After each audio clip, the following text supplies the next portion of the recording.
স্পোর্টসের জন্য বাংলাদেশ ই স্পোর্টসের জন্য আজকে সব থেকে কালো একটা দিন। বাংলাদেশ ই স্পোর্টস বা বাংলাদেশের ফ্রি ফায়ার ই স্পোর্টস বাংলাদেশ থেকে হারিয়েছে ফ্রি ফায়ারের সব থেকে ডেডিকেটেড একটা ফাইটারকে, একটা যোদ্ধাকে। ছিল ক্যানোলা নিয়েও খেলতে চাইছে, মানা করছি, পরে নাদিসও নিয়ে গেছে। নাদি নিয়ে গিয়ে হচ্ছে ক্যানোলাটা খুলছে, কারণ ক্যানোলা দিয়ে কিভাবে খেলবে, ক্যানোলা দিয়ে তো খেলা সম্ভব না।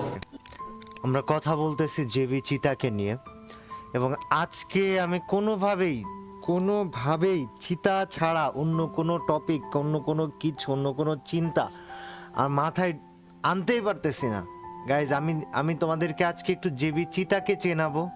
একটু জেবি চিতাকে তোমরা হয়তো গেমে চিনো, ওর গেম খেলা দেখেছো বা ওর গেম প্লের ফ্যান ছিলে, বাট বাস্তবতা বা বাস্তবে চিতা কি বা চিতার বাস্তবতাটা কি, এগুলো আজকে একটু তোমাদের সাথে শেয়ার, মানে আমি আজকে চিতাকে নিয়ে দুটো কথা না বললে আমার আজকে ভালো লাগতেছে না। আমি পুরাটা টাইম, আমি যখন থেকে শুনছি যে চিতা ইন্তেকাল করছে, গতকাল রাত 2টার সময় মিরপুর 11-তে সে চিকিৎসাধীন অবস্থায় ইন্তেকাল করছে, তারপর থেকে আমার মাথা থেকে যাচ্ছেই না যে চিতার সাথে আর মাত্র 3 দিন আগেও আমরা কলে কথা বলতেছিলাম।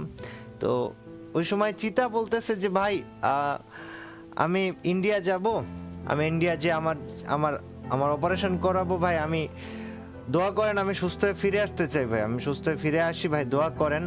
আমরা ভাই, মানে ও এই যে জব ব্রেকার স্কোয়াডটা, এটা বাংলাদেশের সব থেকে কনসিস্টেন্ট একটা স্কোয়াড। আমি কখনো হয়তো এত আহামরি ওদেরকে বড় করে দেখায় ভিডিও টিডিও বানাইনি, কিন্তু মানে বড় করে দেখানোটা আমার ভালো লাগে নাই, কিন্তু ওদের যে কনসিস্টেন্সি, বাংলাদেশ ই স্পোর্টসের ইতিহাসে ওদের যে অবদান, জব ব্রেকার্স এই নামটার যেই মানে এই নামটার যে মাধুর্য, এই নামটার যে ভালোবাসাটা কাজ করে নামটা শুনলে, এটা বাংলাদেশে আর কোন টিম আছে বা কোন টিমের প্রতি এরকম কাজ করে? হয়তো অন্য টিমের প্রতি বাকিদের কাজ করতে পারে, বাট আমার ওরা বাদে আমার কারোর প্রতি এই ফিলিংসই কাজ করে নাই। এবং জব ব্রেকার্স আমার সাথে কানেক্টেড হয়েছে খুব কাকতালীয় ভাবে। তোমরা হয়তো যারা পুরাতন প্লেয়ার আছো, হয়তো যারা নতুন তারা জানবা না, এরা জানার কথাই না, যারা পুরাতন তারা জানবে যে জব ব্রেকার্স মানে ছিল নাইম আলমের স্কোয়াড। আর নাইম আলম আর আমার সম্পর্কটা ছিল একটু আলাদা রকমের, এবং নাইম আলম যখন ফ্রি ফায়ার ছেড়ে দেয়, জব ব্রেকার্স তখন মোটামুটি হারাই যায়, বলা চলে হারাই গেছিল, ওরা ছিল না, ওরা গায়েব হয়ে গেছিল। হঠাৎ করে রোড টু গ্লোরি টুর্নামেন্ট আসে, আর ওই সময় শোয়েব ভাই এসে আমাকে বলে, কাব্য তোর কি স্কোয়াড রেডি হয়েছে? ততক্ষণে মিস্টার ট্রিপোলার গেমিং উইথ তালহা বলো, জিকু ভাই বলো, জারাগা বলো, রোস্টেড বলো, মানে সব ইউটিউবারই তাদের টিম ফিক্স করে ফেলেছে। আমার তখনও কোনো টিম নেই, আমি প্যারাও নিচ্ছি না যে দূর, এটা নিব না, একটা টিমকে নিব না। তো বললো যে জব ব্রেকার্স আছে ফাঁকা। জব ব্রেকার্স ফাঁকা আছে মানে? যে জব ব্রেকার্স তো এখনো কারোর সাথে যায় নাই। তুমি কি বলো, জব ব্রেকার্স আবার খেলতেছে? হ্যাঁ, ওরা তো রিসেন্ট টাইমে ব্যাক করছে। তো পরে শোয়েব ভাইয়ের কাছে এই কথা শুনে জব ব্রেকার্সের সাথে একটা মিটিং অ্যারেঞ্জ করি, আর ওই মিটিংয়ে উপস্থিত ছিল চিতা, ছিল তারপর ফ্রিক ছিল, মানে তানভীর ছিল, আমাদের সিয়াম ছিল, কুট্টুস ছিল, ওরা সবাই ছিল। ওদের সাথে আমার আনুষ্ঠানিক যাত্রা শুরু হয় এই রোড টু গ্লোরি টুর্নামেন্টের মাসখানেক আগে থেকে। এর মাঝখানে আমরা রোড টু গ্লোরি টুর্নামেন্ট খেলি, হেরে যেতে যাই, মানে 5টা ম্যাচ, ভাবো যে 6 নম্বরেরও পরের পজিশনে আমরা আছি দাম করে। মানে এই যে 5টা ম্যাচ হচ্ছে, 5টা ম্যাচে ফ্রিকের বা চিতার একই কথা যে ভাই প্যারা নিয়েন না, সমস্যা নাই, আমরা জব ব্রেকার্স ভাই, আমরা এক ম্যাচে খেলা ঘোরাই দেই। তো 6 নম্বর ম্যাচে দাম করে এমন একটা গেম প্লে হইলো যে আমার মনে হয় বাংলাদেশ ই স্পোর্টসের ইতিহাসে এটা অন্যতম একটা সেরা ম্যাচ আমার কাছে। আর আমরা সেকেন্ড হই রোড টু গ্লোরি টুর্নামেন্টে। তো চিতা, ওই সময় চিতা, ফ্রিক, কুট্টুস সবাই ছিল। চিতার স্পেসিফিক ভাবে আমি যদি বলি, চিতার ইচ্ছা ছিল যে ওরা 2021 না 22-এর এফএফবিসিতে ওরা সেকেন্ড হয়েছিল, রানার্স আপ হয়েছিল। ওদের ইচ্ছাই ছিল বা চাহিদাই ছিল যে এফএফবিসিটা জিতবে, এফএফবিসি চ্যাম্পিয়ন হবে, ওদের সে অ্যাবিলিটি আছে। তো তো সিয়াম মূলত, আমি সিয়ামের সম্পর্কে একটু তোমাদেরকে আজকে বলি। সিয়াম হচ্ছে ইন্টারমিডিয়েটে পড়তো, যদিও ওর একটু গ্যাপ গিয়েছিল, না হলে ও এবার এসএসসি দিত। ও বয়স ছিল 20 বছর, আম্মার সাথে থাকতো, মাটি কাটাতে থাকতো, ইসিবি মাটি কাটার ওইখানে থাকতো। তো সিয়াম অসুস্থ হওয়ার পরে খুব বেশি দিন লাগে নাই, আমাকে আমাকে ফ্রিক জানায় যে ভাই সিয়াম তো এরকম অসুস্থ, ওর তো লাংস ইনফেকশন হয়েছে। আমি ওর সাথে কথা বলি, মানে জিজ্ঞেস করি কি অবস্থা। বিশ্বাস করো ভাই, মানে কসম খোদার, ও যে একটা ছেলে, ও যে একটা মারা গেছে, ও যে একটা ছেলে, ওর কথাবার্তা কোনো জায়গায় তুমি বলতেই পারবা না যে ছেলেটা অসুস্থ, মানে ও অসুস্থ, বা ওর কথার মধ্যে এরকম ধরনই নাই। এরা আসলেও অন্যরকম একটা ছেলে, একটা ফাইটার তো ফাইটারই, মানে কথা বলার মধ্যে ভাই কোনো রকমের অসুস্থতার কোনো লক্ষণ নাই। আমি লাস্ট কিছু কিছু দু এক সপ্তাহ আগে, 1 সপ্তাহ বা 10 দিন আগে, ওরা যখন এফএফবিসি খেলার ওই টাইমটা, ওর আম্মার সাথে কথা হয়, ওর সাথে কথা হয়। ও আমারে বলে যে ভাই আমি জিজ্ঞেস করছি কি অবস্থা, তুই কবে সুস্থ হবি? বলে যে ভাই এখন যেহেতু লাংস ইনফেকশন হয়েছে, তো ইন্ডিয়া যেতে চাচ্ছি, ইন্ডিয়া যে একটু অপারেশন করাইতে হবে, বাংলাদেশে ডাক্তারকে দিয়ে অপারেশন করাইলে ভাই জানেনি তো, মানে বাংলাদেশের উপরে আমাদের ম্যাক্সিমাম মানুষের ভরসা নাই, বিকজ বাংলাদেশ একটা এমন পর্যায়ে থাকার দেশ, এদেশের সব থেকেও এদেশে কিছু নাই। এই দেশের জন্য এর থেকে বড় ব্যর্থতা আর কিছু নাই।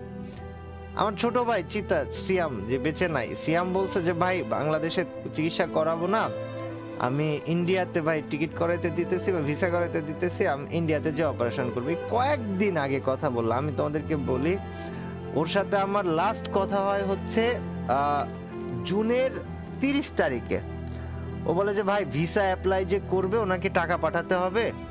আমি বলি যে আচ্ছা ঠিক আছে, সমস্যা নাই, তুই ঘুমাই যা, আমি রাতের মধ্যে পাঠিয়ে দিচ্ছি। তো ও নিজেকে মানে সুস্থ করার জন্য যথেষ্ট যথেষ্ট আশাবাদী ছিল ভাই, যথেষ্ট আশাবাদী ছিল। ওর হয়েছিল কি, স্পেশালি লাংস ইনফেকশন হয়েছিল, আর যার কারণে ওর হাতে পায়ে সারা শরীরে পানি জমে যাচ্ছিল। এবং লাস্টে সম্ভবত গতকাল রাতে মিরপুর 11-তে তোমার ছিল, ডেল্টা হেলথ কেয়ারে ভর্তি ছিল। এটা প্রাইভেট হাসপাতালে গেছে 2 দিন হইল। এর আগে ফ্যামিলির মানে সবার কাছ থেকে যতটুকু জানতে পারছিলাম যে ওরা একটা সরকারি হসপিটালে ভর্তি ছিল। আমার কথা হচ্ছে সরকারি হসপিটাল রেখে লাভ কি যদি সেই সরকারি হসপিটাল দিয়ে প্রপার চিকিৎসায় না দিতে পারে। অনেকটা টাইম ওকে ডিলে করাইছে, অনেকটা সময় ওকে ডিলে করাইছে, তারপর ওকে প্রপার চিকিৎসা দেয়নি সরকারি হসপিটাল। ভাই তোরা পারবি না, তোরা বলে দে যে ভাই আমরা পারবো না। ডিলে করাইছে এবং অনেকটা সময় ডিলে করাইছে। মাত্র 2 দিন হয়েছে বেসরকারি হসপিটালে না পেরে বাধ্য হয়ে ভর্তি হয়েছে। তো ও গতকাল রাত্রে, আমি যতটুকু শুনলাম তানভীর মানে আমাদের ফ্রিকের কাছ থেকে, গতকাল রাত্রে সম্ভবত হৃৎপিণ্ডের ভালভে কোথাও একটা পানি জমে যাওয়ার কারণে বা ঢুকে যাওয়ার কারণে ও ইন্তেকাল করে। তবে ওর অনেক বাঁচার ইচ্ছা ছিল, অনেক চেয়েছিল সুস্থ হয়ে ফিরে আসবে, অনেক অনেক করে চেয়েছিল। ওকে তানভীর মানে ফ্রিক অনেকবার ওয়ার্নিং দিছে যে তুই এভাবে ডিলে করিস না, এটা দ্রুত অপারেশন করা। ও মানে কিছু বলার নাই। আর তোমরা যারা ভাই ই স্পোর্টস দেখো, আমি তোমাদেরকে বলি, যারা ই স্পোর্টস দেখো বা ভালোবাসো বা স্পোর্টস লাভার আছো, মানে জব ব্রেকার স্কোয়াড ফ্রি ফায়ারের বাংলাদেশের ই স্পোর্টসের শুরু থেকে আজ পর্যন্ত থাকা সব থেকে আমি আবারও বলতেছি, সব থেকে বেশি কনসিস্টেন্ট থাকা স্কোয়াড, এই স্কোয়াডের তানভীর মানে আমাদের ফ্রিক 22, ওরা ফ্রিক, নাইম আলম, চিতা, মানে এই নামগুলো যখন একটা ম্যাচে আসতো কি যে হইতো, যারা পুরাতন প্লেয়ার শুধু তারাই জানে, তা বাদে কেউ হয়তো বুঝতেও পারবে না। আর এই জব ব্রেকার্সের ওই নাইম আলমের সাথে থেকে ওই সময় মাথা নষ্ট গেম প্লে তখনও চিতা দিত, এখনো চিতা দিয়েছে। এফএফবিসি টাইমে ও হসপিটালে ভর্তি, ওর কোনোভাবে হসপিটাল থেকে বের হওয়ার কোনো নিয়ম নাই। ও এফএফবিসি শুরু হওয়ার 5 মিনিট আগে হসপিটাল থেকে পালায়ে হোটেলে আসছে, ম্যাচ খেলছে, আবার পালায়ে চলে গেছে হসপিটালে। একটা ছেলের একটা টুর্নামেন্টের প্রতি, স্পোর্টসের প্রতি, গেমের প্রতি কোন লেভেলের ডেডিকেশন থাকলে আর কোন লেভেলের তার কিছু একটা পাওয়ার ইচ্ছা থাকলে সে নিজের জীবনের ঝুঁকি নিয়ে হইলেও এত দূর যাইতে পারে। যাক গাইস, এই যে প্রোফাইলটা, এটা আমাদের চিতার প্রোফাইল। আমি সার্চ করতেছি যখন, আমি দেখতেছি 1-2 ঘন্টা আগে অনলাইনে ভাই, আমি 3 দিন আগে ওর সাথে কথা বলছি। হ্যাঁ, আমি কোনোভাবে মানে আমি নিউজটা শোনার পর থেকে ভুলতেই পারতেছি না যে ওর লাস্ট কথাটা যে ভাই আমি ইন্ডিয়া যাব, অপারেশন করব, ভাই দোয়া করেন আমি একটু সুস্থ হয়ে ফিরে আসতে পারি। জান আমি ওরে বললাম যে তুই যা, সমস্যা নেই, আমরা আসি, তো টাকা পয়সা নিয়ে চিন্তা করিস না, লাগলে আমি আসি, লাগলে ইউটিউবাররা সবাই আছে, লাগলে ফ্রি ফায়ার কমিউনিটি আছে। আসলে টাকা পয়সাটা মেন না, আল্লাহ তাআলা যাকে যখন যেভাবে নিয়ে যাওয়ার তখন সেভাবে নিয়ে যাবে, এটাই স্বাভাবিক।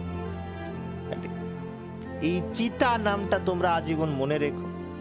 এবং বাংলাদেশের ফ্রি ফায়ারের প্রতি আমার নিজের পার্সোনাল ভাবে রিকোয়েস্ট থাকবে যে চিতা নামটা এটা যেন ফ্রি ফায়ার স্পোর্টস এর সাথে আজীবন কানেক্টেড থাকে। ফ্রি ফায়ার নিজে যেন এই চিতা এই নামটাকে আলাদাভাবে রিকগনাইজেশন দেয়। আর যদি ফ্রি ফায়ার না দিতে পারে, এটা ফ্রি ফায়ারের জন্য ব্যর্থতা, এটা স্পোর্টস এর জন্য ব্যর্থতা, এটা আমাদের জন্য ব্যর্থতা হবে। ওর জন্য তোমরা দোয়া করো। মাত্র 20 বছর বয়সে ভাইটা আমাদের চলে গেছে, ওর আম্মার উপর দেখি যাচ্ছে, এটা হয়তো ওর আম্মাই জানে, আর কেউ বলতে পারবে না। মানে